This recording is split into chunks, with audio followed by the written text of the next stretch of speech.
चले वतन की ओर डाल के प्रेम की डोर। हम चले वतन की ओर डाल के प्रेम की डोर। बाबा खींच रहा है आज सहज ही अपनी ओर। हम चले। ஓம் சாந்தி.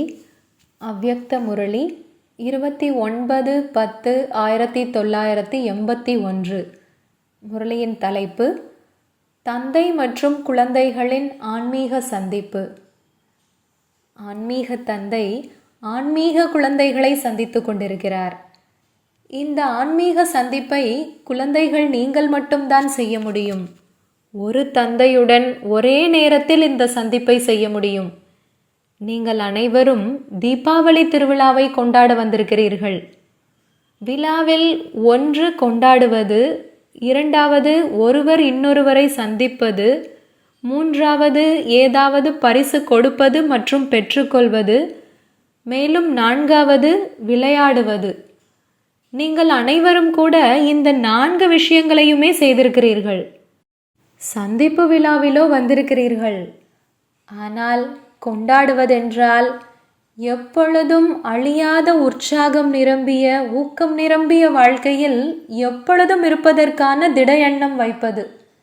இந்த ஆன்மீக சந்திப்பு விழாவை கொண்டாடுவது, அழியாத உற்சவத்தை கொண்டாடுவது ஓரிரு நாட்களுக்காக மட்டுமில்லை. ஆனால் சங்கம யுகமே எப்பொழுதும் உற்சவம், அதாவது உற்சாகத்தை அதிகரிப்பது. அப்படி தீபாவளி கடந்து சென்று விடவில்லை, ஆனால் தீப ஒளி வீசிக்கொண்டிருக்கிறது. நிரந்தரமாக புது வருடம் வந்திருக்கிறது. ஒவ்வொரு நேரமும் உங்களை பொறுத்தளவில் புதியது. எப்படி புது வருடத்தில் அதே நாளில் விசேஷமாக புது புது ஆடைகள், புது புது அலங்காரம், புதிய ஊக்கம் மற்றும் விசேஷ குஷிக்கான நாள் என்று புரிந்து அனைவருக்கும் வாழ்த்துக்கள் தெரிவிக்கிறார்கள், இனிப்பு வழங்குகிறார்கள்.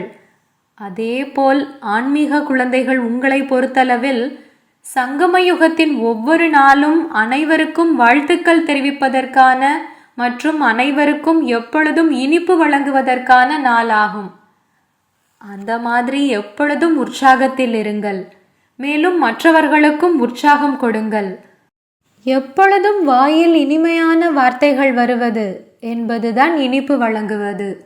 மேலும் மற்றவர்களுக்கும் இனிமையான வார்த்தைகள் மூலமாக இனிமையான தந்தையின் நினைவூட்டுவது, சம்பந்தத்தில் கொண்டு வருவது, இதுதான் இனிப்பு வழங்குவது. அப்படி எப்பொழுதுமே வாய் இனித்து கொண்டிருக்கிறதா? இனிமையான வார்த்தை என்ற இனிப்பு எப்பொழுதும் உங்கள் வாயில் இருக்கிறது மற்றும் எப்பொழுதும் மற்றவர்களுக்கும் அருந்த கொடுத்து கொண்டே இருக்கிறீர்கள்.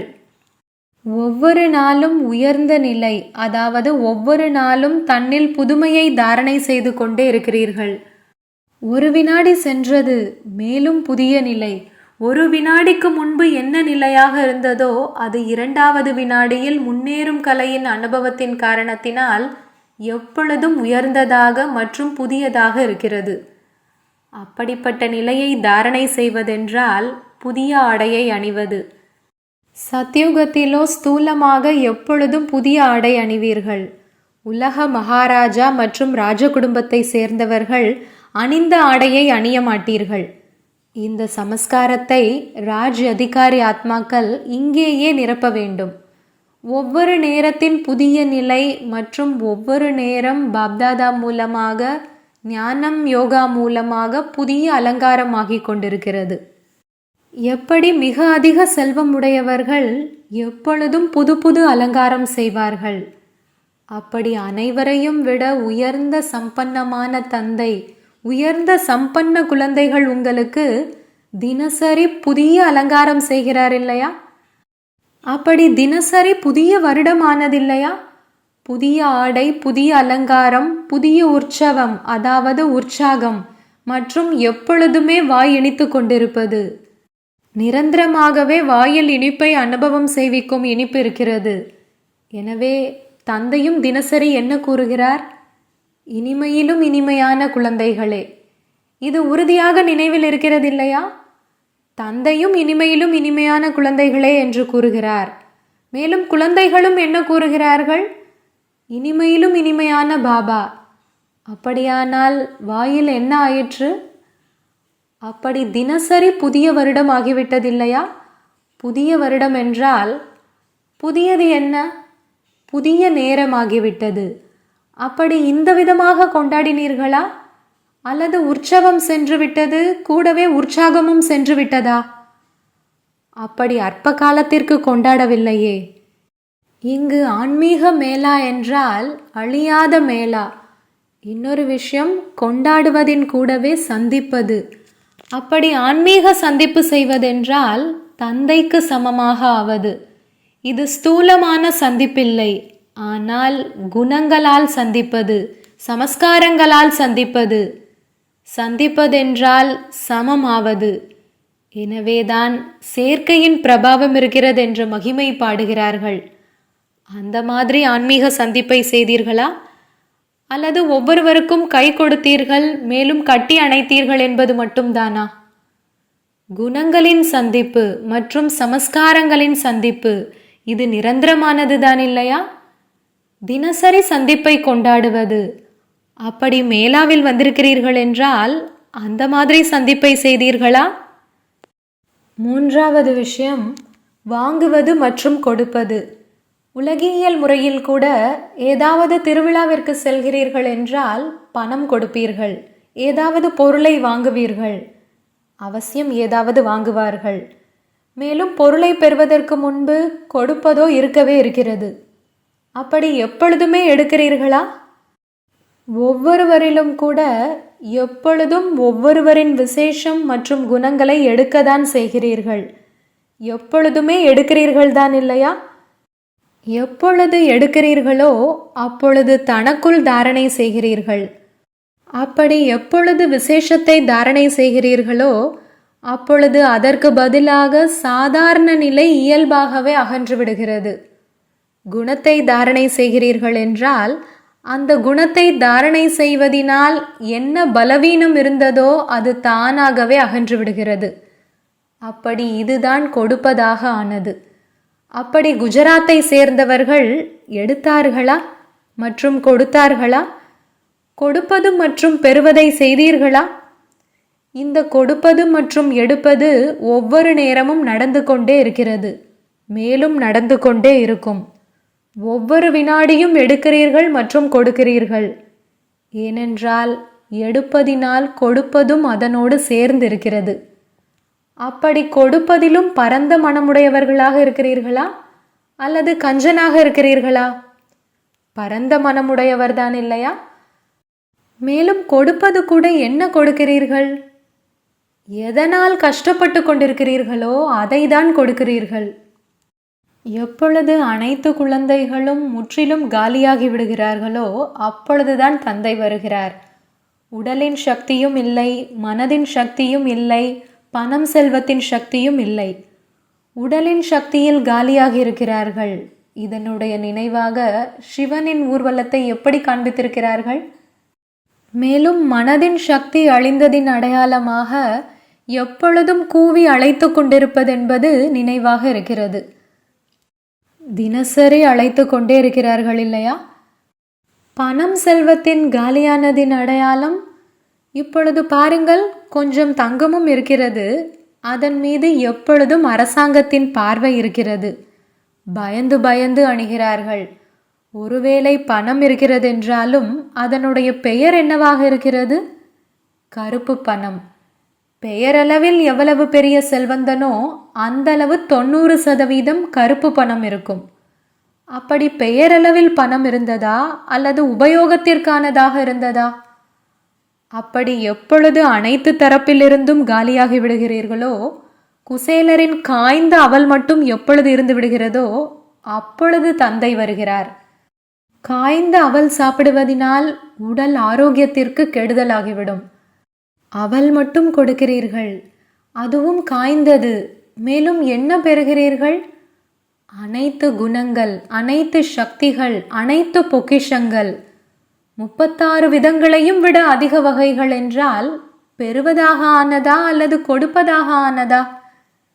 காய்ந்த அவல் கூட மண் படிந்ததை கொண்டு வருகிறீர்கள். மண்ணின் நினைவுதான் இருக்கிறதில்லையா? இப்பொழுதோ மாறிவிட்டீர்கள். ஆனால் எப்பொழுது தந்தையிடம் வந்தீர்களோ அப்பொழுது மண் பூசப்பட்டவராக தான் இருந்தீர்கள். மண்ணை பார்ப்பது, மண்ணோடு விளையாடுவது மற்றும் வேறென்ன செய்தீர்கள்? ஆனால் இப்பொழுது ரத்தினங்களோடு விளையாடுகிறீர்கள். அப்படி கொடுப்பது மற்றும் பெறுவது எப்பொழுதுமே இருந்து கொண்டே இருக்கும். கொடுப்பது கூட மண் நிரம்பிய காய்ந்த அவல். இருந்தும் சில குழந்தைகள் மிகுந்த முரண்டு செய்கிறார்கள். கொடுத்து விட்டேன் என்று இன்று சொல்வார்கள். ஆனால் குசேலர் மாதிரி அதை இடுப்பில் மறைத்து வைத்திருப்பார்கள். தந்தையோ எடுக்க முடியும். ஆனால் கொடுப்பவருக்கு புண்ணிய கணக்கு உருவாகுமா? ஒருவேளை பிடுங்கி எடுத்து விடுகிறோம் என்றால் கொடுப்பது எடுப்பது என்பதில் குறை ஏற்பட்டுவிடும். கொடுப்பது ஒன்று மற்றும் பெறுவது பல மடங்கு. அப்படி சுய இச்சை, அதாவது திட எண்ணத்தோடு ஒன்று கொடுப்பது பல மடங்கு பெறுவது. எனவே நீங்கள்தான் கொடுக்க வேண்டும். ஏனென்றால் கொடுப்பதில்தான் நன்மை இருக்கிறது. அப்படி கொடுப்பது பெறுவதென்றால் என்ன என்று புரிந்து கொண்டீர்களா? எப்பொழுது அந்த மாதிரி கொண்டாடுவது, சந்திப்பது மற்றும் கொடுக்கல் வாங்கல் ஆகிவிடுகிறதென்றால் என்ன ஆகிறது? எப்பொழுதும் தந்தையுடன் குஷியாக விளையாடுவது, எப்பொழுதும் அதீந்திரிய சுகத்தின் ஊஞ்சலில் ஆடுவது. அந்த மாதிரி மேளாவை கொண்டாடினீர்களா? இந்த ஆன்மீக மேளாவை எப்பொழுதும் கொண்டாடிக்கொண்டே இருங்கள். மேலும் ஒவ்வொரு நாளும் மேலாதான். புரிந்ததா? நல்லது.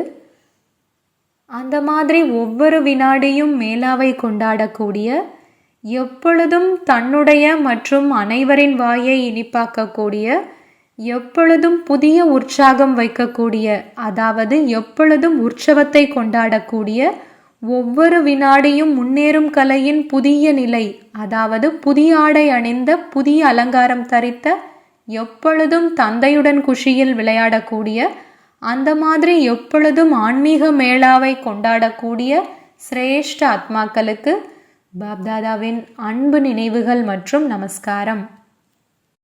தம்பதிகளுடன் சந்திப்பு. தன்னுடைய விசேஷத்தை தெரிந்திருக்கிறீர்களா?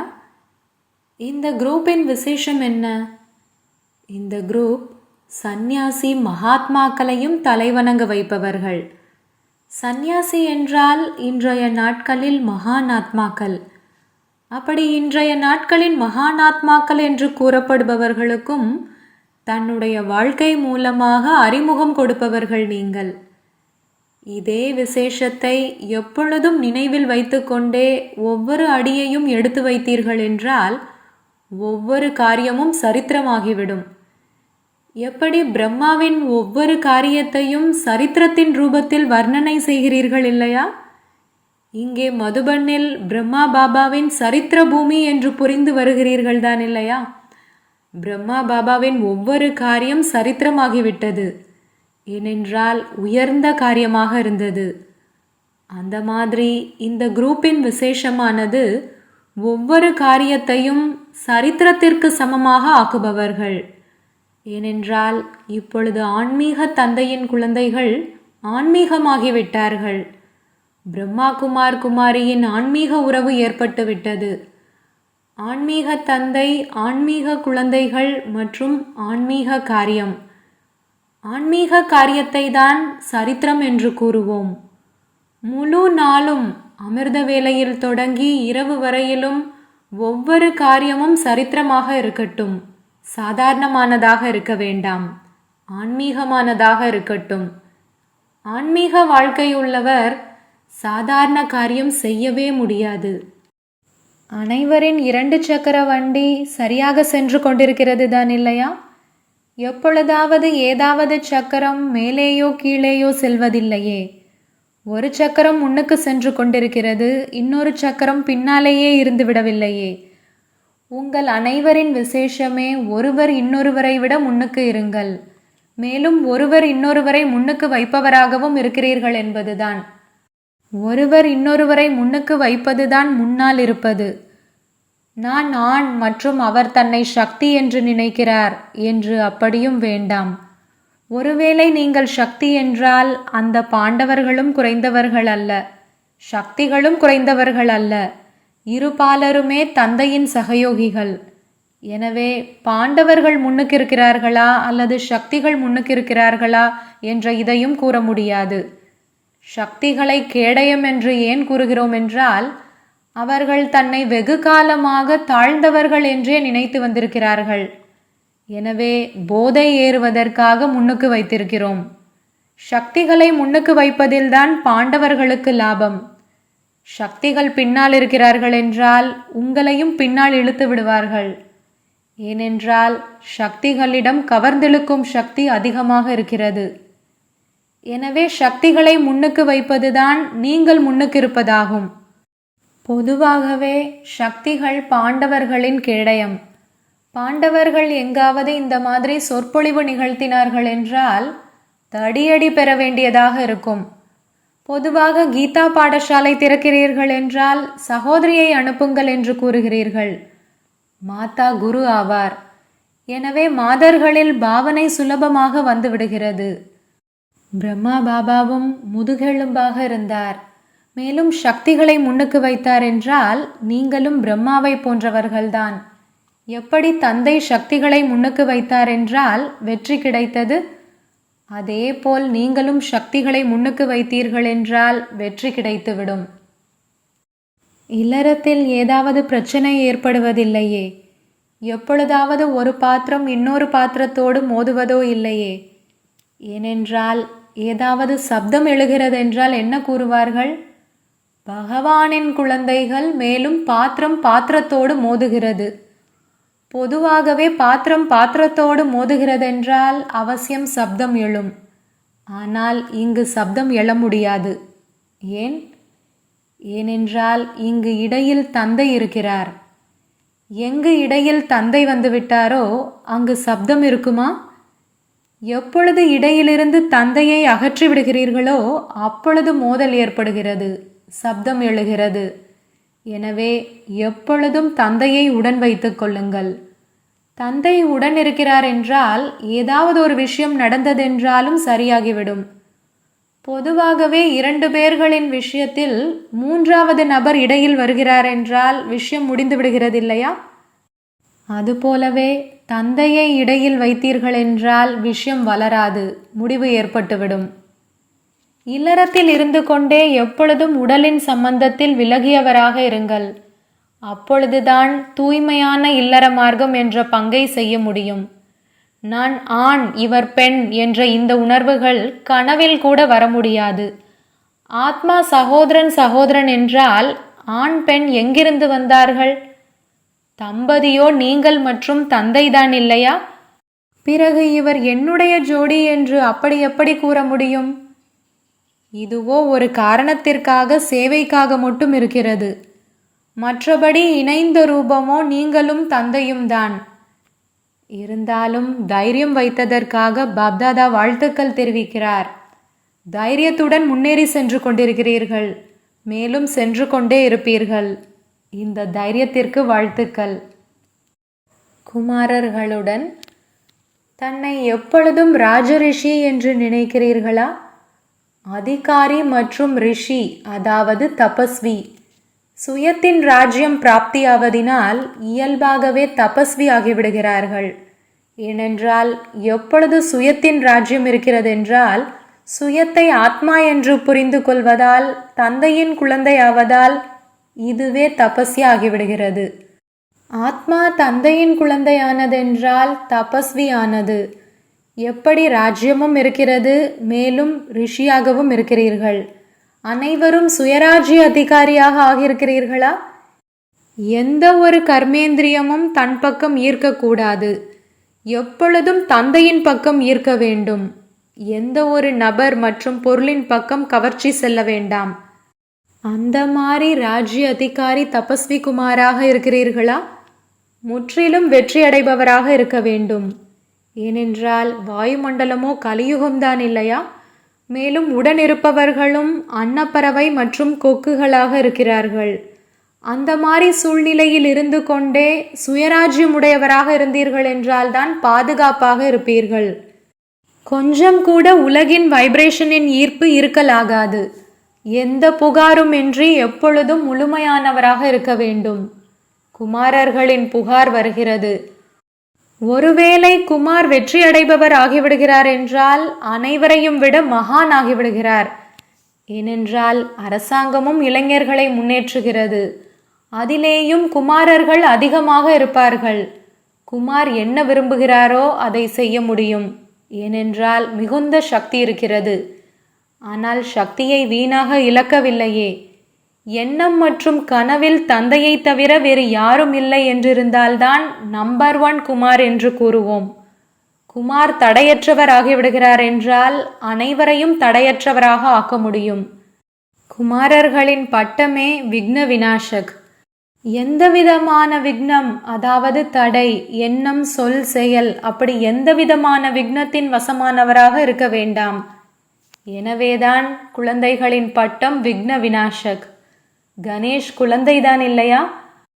அப்படி உங்களுடைய நினைவாக விக்ன விநாசக் என்ற பெயர் பிரசித்தியாகி இருக்கிறது. நடைமுறையில் இருந்திருக்கிறீர்கள். அதனால்தான் நினைவு சின்னமும் உருவாகியது. விக்ன விநாசக் ஆவதினால் இயல்பாகவே மனதின் எண்ணங்கள் மூலமாக சேவை நடந்து கொண்டே இருக்கும். வாயுமண்டலமும் தடையற்றதாக ஆகிக்கொண்டே இருக்கும்.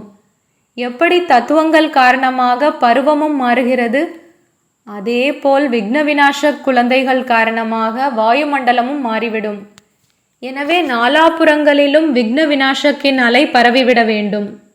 நான் வெற்றியடையும் வாயுமண்டலத்தை உருவாக்க வேண்டும் என்ற இந்த எண்ணத்தையே எப்பொழுதும் வையுங்கள்.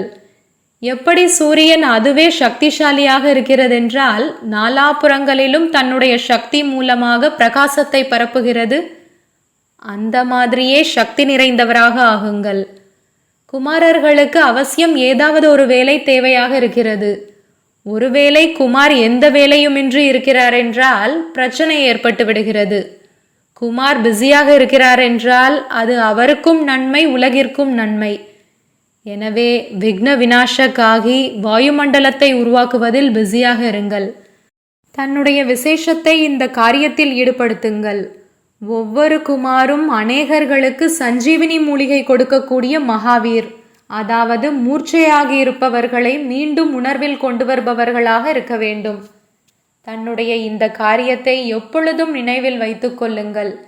எப்படி உலகிய வேலை மறப்பதில்லையோ அதே போல் இந்த ஆன்மீக வேலையும் எப்பொழுதும் நினைவில் இருக்க வேண்டும். சங்கம யுகத்தில் தந்தை மூலமாக என்னவெல்லாம் பட்டம் கிடைத்திருக்கின்றனவோ அதன் நினைவில் இருங்கள்.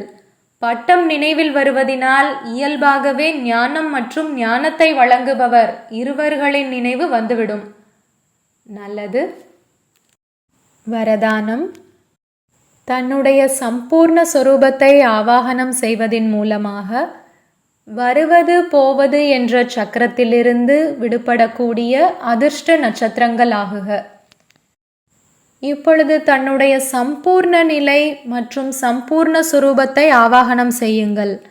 பிறகு அதே சொரூபம் எப்பொழுதும் நினைவில் இருக்கும்.